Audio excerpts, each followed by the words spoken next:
I was watching a Netflix documentary on video games the other day. The series is called High Score, and it is very, very good. Anyways, in episode 2, titled Comeback Kid, the series dives into the North American video game comeback after the notorious industry crash of the early 1980s. It is no mystery that the Nintendo Entertainment System almost single-handedly reinvigorated the ailing video game industry at the time. If the NES hadn't been a hit in North America, video game history would have almost certainly played out much, much differently. For the NES to work in the North American market, Nintendo decided to improve their chances by redesigning the console to make it more appealing to North American consumers. Nintendo felt that the original Famicom, as it was known in Japan, looked a little too much like a toy and wouldn't be taken as seriously in North America.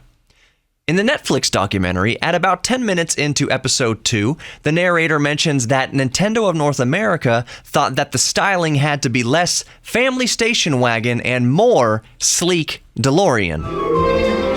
It had to be sleek and sexy, less family station wagon, and more DeLorean. This is a very fascinating idea. Could it be that the ill-fated time machine actually played a role in the very future of video games? Let's explore.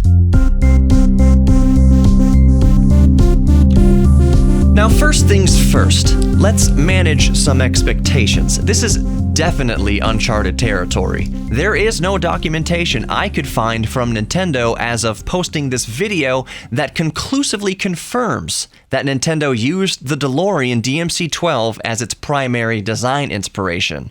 What I do have, however, is an original Nintendo Entertainment System and a 1983 DeLorean DMC-12. The documentary may have just posed a fascinating era-appropriate comparison, but having owned both icons for decades, I'm not so sure this is just a clever comparison.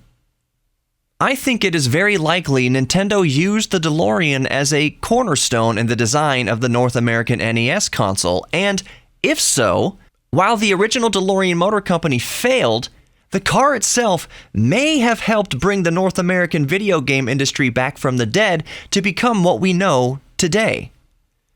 Let's explore why this theory could hold more water than some of us might think. It is no mystery that designers take inspiration from other popular designs. It's not rare to find a designer's workspace cluttered with inspiration pieces. For instance, an automotive designer with pictures of fighter jets hanging on the wall, or a home designer drawing inspiration from iconic architecture. So the notion that Nintendo looked at the DeLorean for inspiration in North America console design is not at all a foreign concept. Next, it's critical to remember the era in which the North American NES was designed. The North American console was released October 18th, 1985. Back to the Future hit theaters just 3 months earlier on July 3rd, 1985, with the movie trailers inundating TV sets for months prior. Not only the movie, but the infamous trial of John DeLorean himself dominated the nightly news for years prior to Back to the Future. Needless to say, the DeLorean DMC-12 was a pop culture icon even before Back to the Future slam dunked it into immortality. In other words, North America was all too familiar with the car since the late 1970s and through the early 1990s after Back to the Future 3. But in 1985, when Nintendo designed its North American console, its popularity and visibility was at its zenith.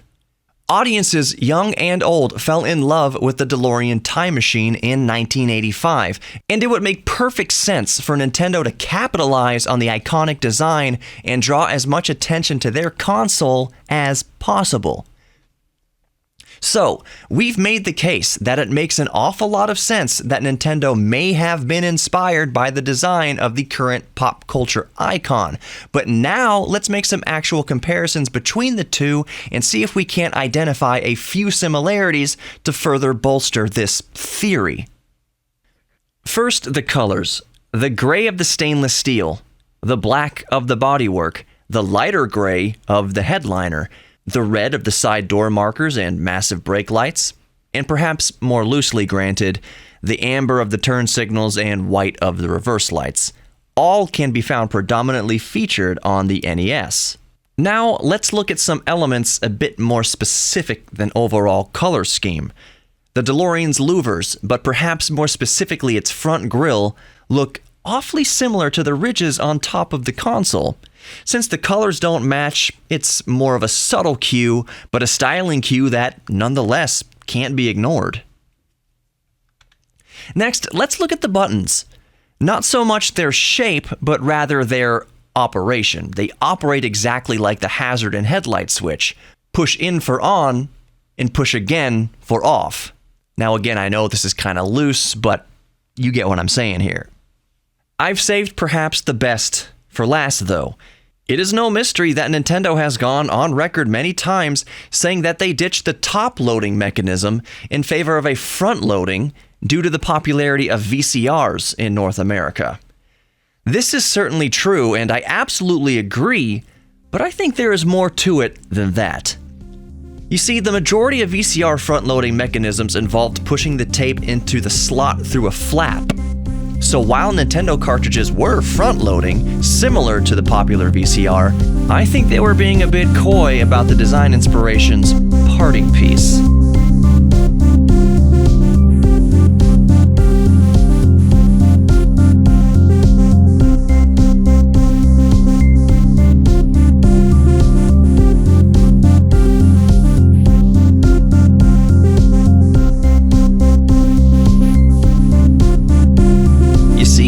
VCR, you slide a tape through a flap to sit and spectate someone else's adventure. With the NES, you open a door, get in, and create your own. We might never get a definitive answer on how much or how little the DeLorean inspired the design of the North American NES. But, as we've seen, there's an awful lot of evidence that it almost certainly may have. And if it has, then we can thank one of the most misunderstood cars in history for assisting with the jumpstart that reinvigorated the video game future as we knew it.